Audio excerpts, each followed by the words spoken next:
The haunting of Melnikov House echoes of the forgotten.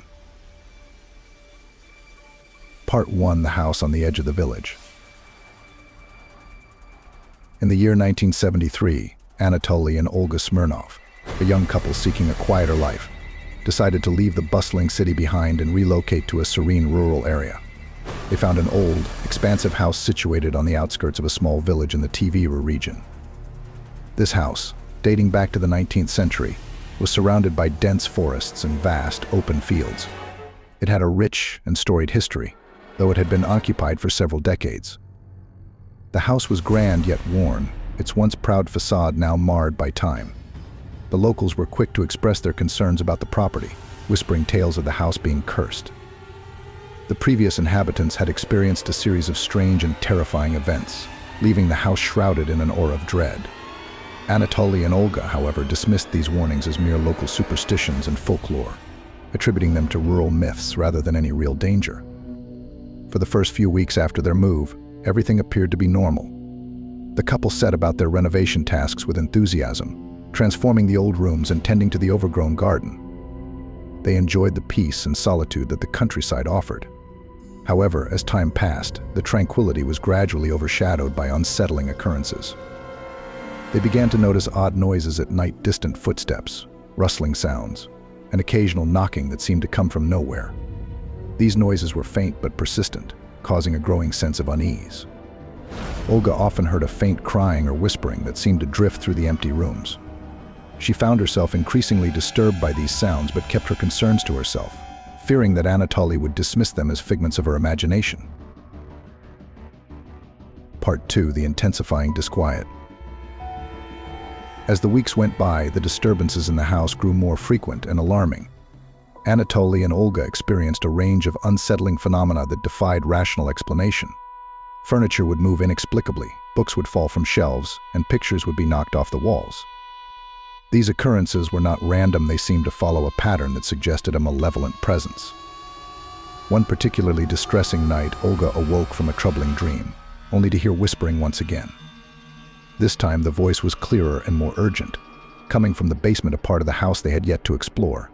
The basement door, which they had always kept closed, seemed to beckon with an ominous allure. Despite her fear, Olga was too terrified to investigate alone and could only wonder what lay beyond the door. The following day, Anatoly discovered something even more unsettling. All the windows in the house had been opened wide, despite his having closed them securely before leaving for work. The house had become unnervingly cold, as if it were somehow reacting to their presence. The once comforting environment had turned into a place of foreboding, and the Smirnovs felt as if they were no longer alone. Part 3. Uncovering the house's dark history. Determined to uncover the origins of the disturbances, Olga began researching the house's history. She visited the local library and scoured old newspapers and historical records, hoping to find some explanation for the haunting experiences. Her investigation revealed that the house had been constructed in the mid-19th century by a wealthy merchant named Ivan Melnikov. Melnikov was a figure known for his stern business practices and rigid demeanor. However, his personal life was marred by profound tragedy. His youngest daughter, Maria, had disappeared under mysterious circumstances. Her body was eventually discovered in a well on the property, a discovery that brought immense sorrow to the Melnikov family. Following this tragedy, Melnikov's wife, Anna, succumbed to grief and took her own life. This left Melnikov and their remaining children in a state of despair and isolation. Local lore suggested that in his overwhelming grief and desperation to reclaim his lost family, Melnikov had made a pact with dark forces. This act of desperation was said to have infused the house with a malevolent energy, leaving behind a lingering curse that would haunt future occupants. Part 4. The Growing Horror. As the Smirnovs continued their research and lived in the house, the supernatural occurrences became increasingly intense. The disturbances no longer seemed like mere coincidences, but rather manifestations of a deeper, more sinister presence. The house appeared to have a life of its own, reacting to their every move. One particularly terrifying event occurred when Anatoly was woken by a strange light emanating from the basement. The light was both eerie and unsettling, casting an otherworldly glow that seemed to seep through the cracks in the basement door. Driven by a mix of fear and curiosity, Anatoly decided to investigate.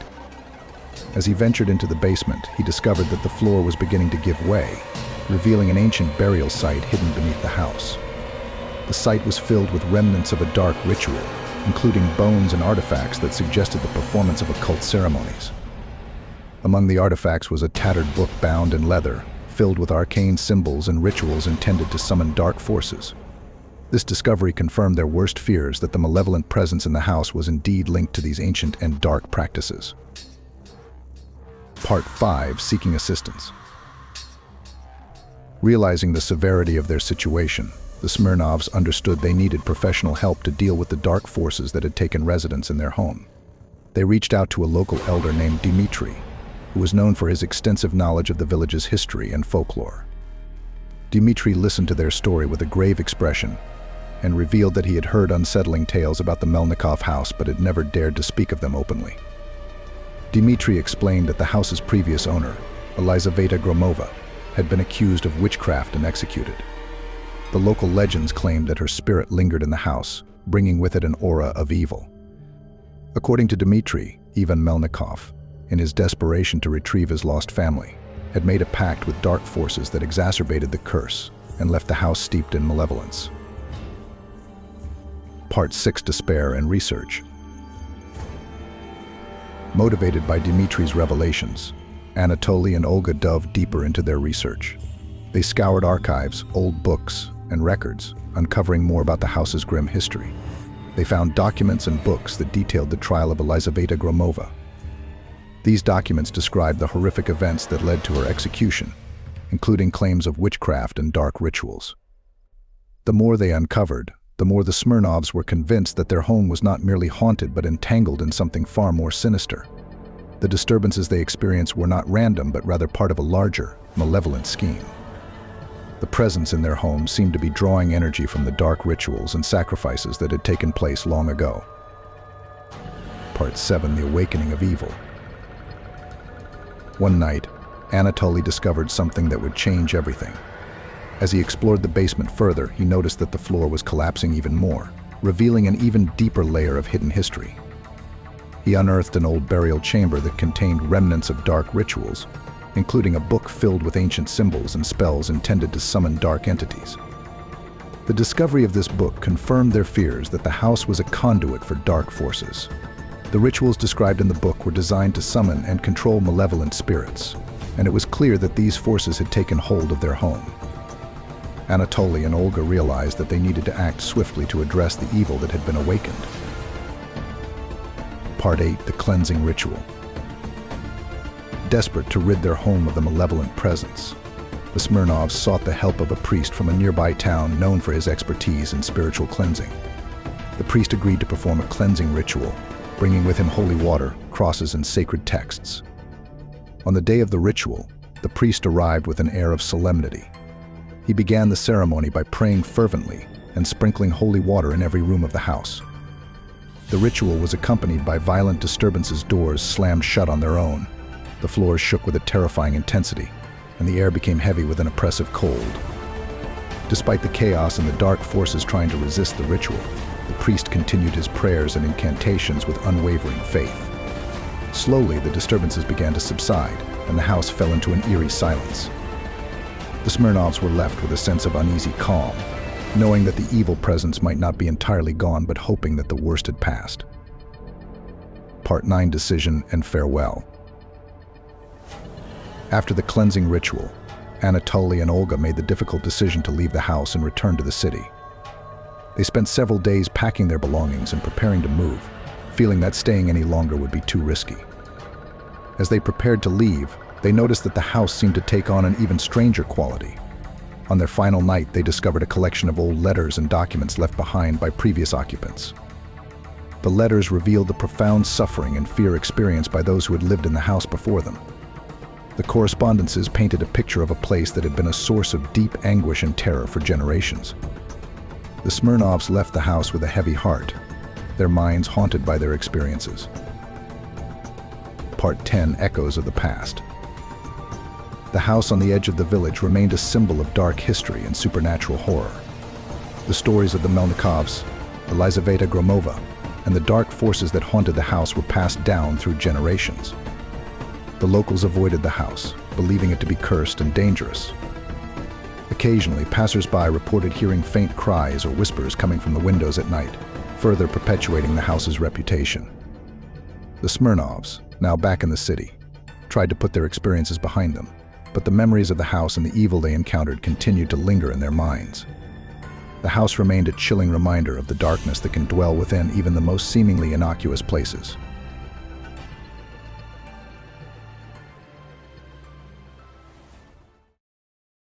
The Whispering Shadows, The Curse of Forest House. Part 1. The Legend of the House on the Hill. In the small town of Henderson, nestled among the rolling hills and dense forests, there was an old house that everyone feared. It stood alone on the highest hill, abandoned and overgrown with ivy, its windows dark and its doors creaking in the wind. The locals avoided it at all costs, whispering among themselves about the strange occurrences that had taken place there over the years. The house had once belonged to the Dorrington family, who had moved to Henderson in the late 1800s. William Dorrington, the patriarch, was a wealthy landowner who had made his fortune in the lumber industry. He built the house on the hill as a symbol of his success, but it quickly became the site of tragedy. William's wife, Margaret, died suddenly under mysterious circumstances, leaving him to care for their young daughter, Mary. The locals said that after Margaret's death, William became a recluse, rarely leaving the house. Some claimed to have seen him wandering the halls at night, muttering to himself and holding conversations with someone who wasn't there. The real horror began when Mary, just 8 years old, disappeared. William searched the house and the surrounding woods for days but found no trace of her. Then, one stormy night, he too vanished. His body was discovered weeks later at the bottom of the hill, his face twisted in terror. The house was abandoned, but strange things continued to happen. Neighbors reported hearing the sound of a child crying, and some claimed to have seen a woman in white standing at the window, her face obscured by a veil.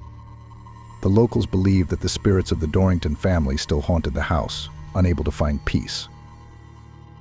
Part 2. Jonathan's Decision. Years passed, and the story of the Dorringtons became a local legend. Most of the townspeople avoided the house, but there were always those who were curious or brave enough to explore it. One such person was Jonathan Blake, a farmer who had recently moved to Henderson. Jonathan was a practical man who didn't believe in ghosts or curses.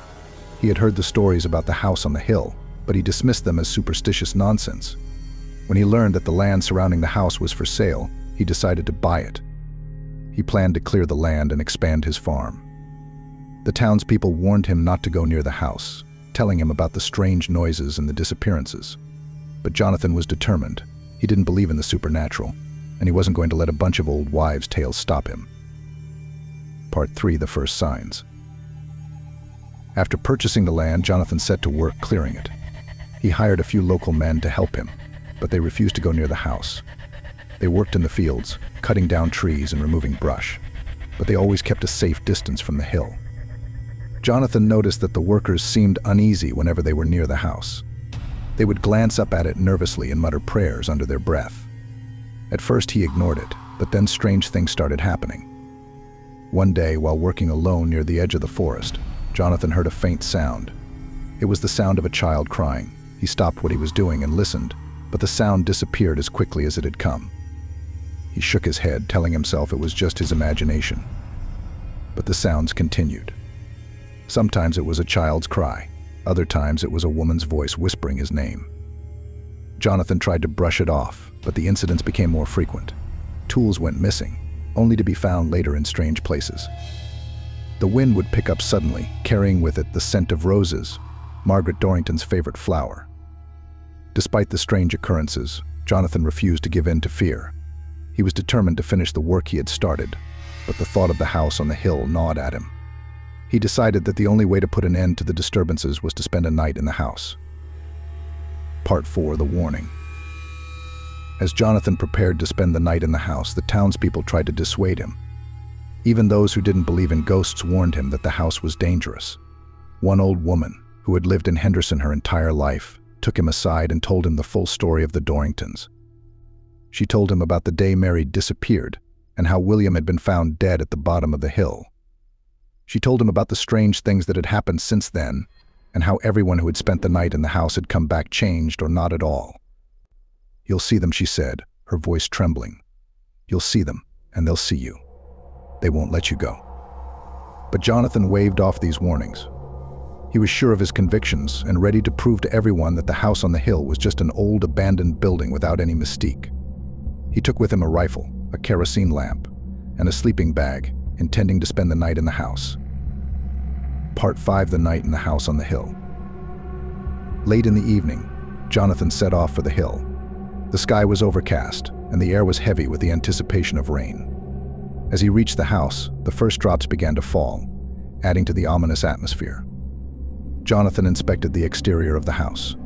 The walls were covered in moss, the windows shattered, and the roof had collapsed in places.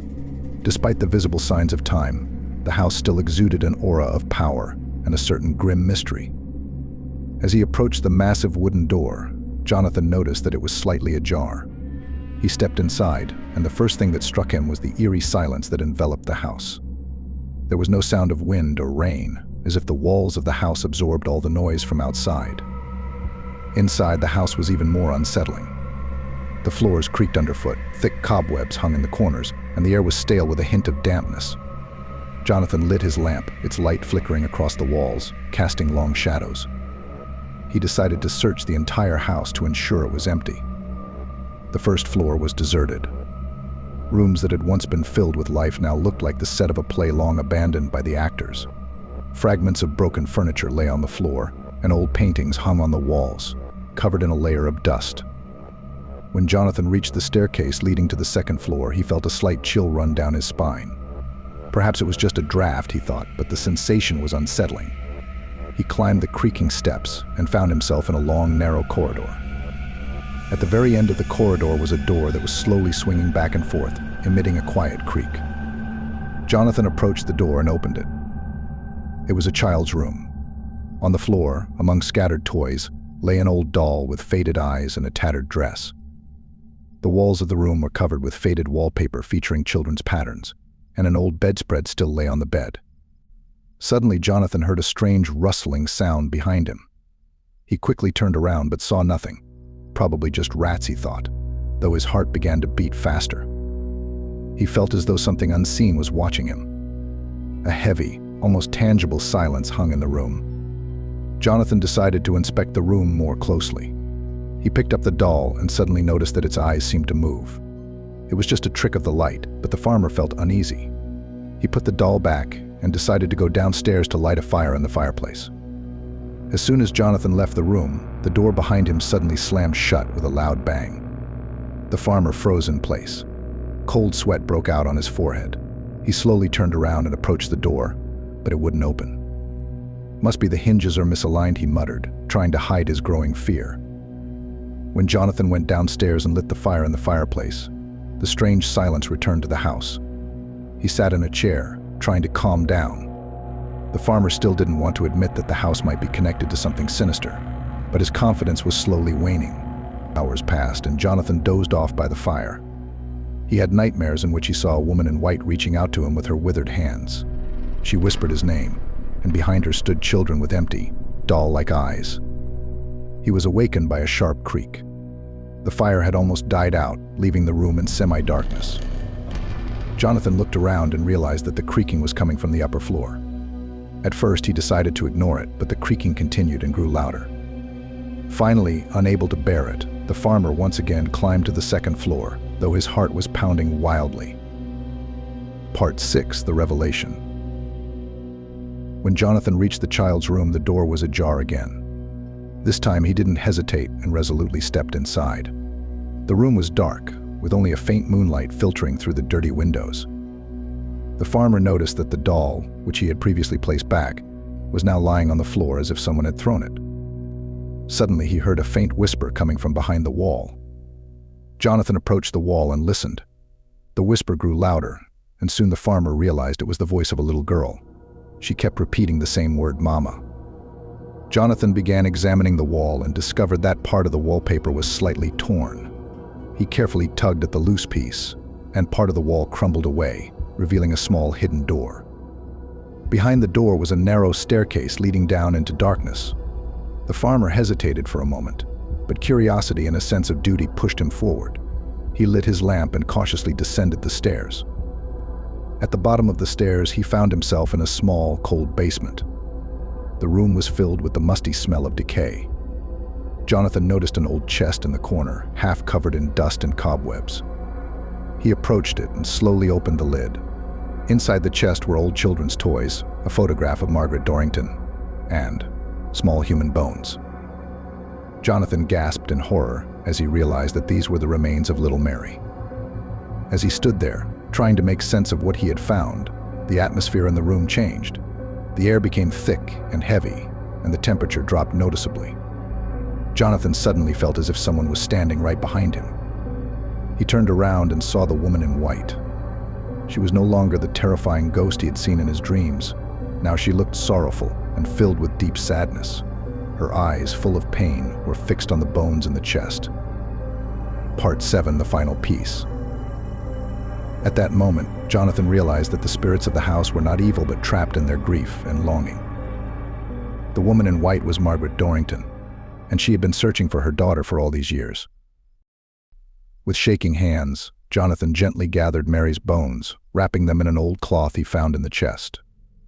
The spirit of Margaret watched him, her eyes filled with both sorrow and a glimmer of hope. Jonathan carried the bones out of the house and dug a small grave near the base of the hill, far enough from the cursed house. He placed the girl's bones into the grave and carefully covered them with soil. As he worked, he felt the strange tension that had gripped him since entering the house gradually leave his body. When the grave was filled, Jonathan felt someone watching him. He turned around and saw the woman in white standing at the edge of the hill. But this time her appearance was less frightening. She looked peaceful and serene.